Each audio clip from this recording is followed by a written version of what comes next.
બોલો ખેડૂત મિત્ર, તમારી પર્સનલ ઓળખાણ નહીં આપતા આપણે યુટ્યુબમાં મૂકતા આવી છીએ. તમારો પ્રશ્ન તમે ખુદ બોલો એટલે આગળ જવાબ આપું. પપ્પાએ શું કર્યું છે? એક છોકરાને જમીન વેચી છે કે અન્યને વેચી છે? અન્યને કોઈને નહીં વેચી, પણ બોલવાનું ચાલુ કરો, તમારે જે પૂછવાનું હોય. એમાં એક ભાઈનું જ નામ છે. શું છે? એક ભાઈનું નામ છે એમાં. એક ભાઈનું જ પપ્પાએ નામ ચડાવ્યું છે?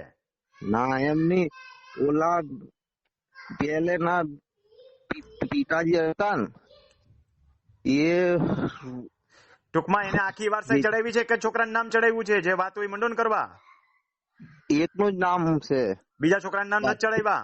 ના, કોઈના નહીં સાહેબ. એટલે એ બાપાને કેટલા દીકરા હતા? 3 દીકરા. 3 દીકરામાં એક છોકરાનું નામ ચડાવ્યું ને?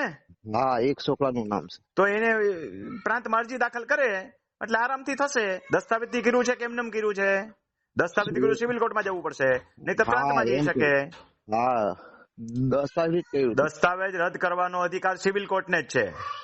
પણ વારસાઈ અટકતી હોય તો રાઇટ ઓફ રેકોર્ડના ધોરણે બીજા છોકરાઓ જે છે દાવો દાખલ કરી શકે. હા, અને આવું બધું શીખવું હોય તો તાલીમ કેમ્પમાં વિશેષ માહિતી માટે આવી શકો છો, નહીં તો તમારે કોઈ એડવોકેટ રાખવા પડશે. હા, બોલો. બીજું કઈ પૂછવું હોય તો બોલો. બીજું કઈ પૂછવું હોય તો બોલો.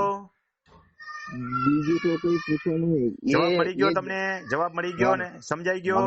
હા, સમજાઈ ગયો. ઓકે, ભલે આવજો તો. આભાર તમારો.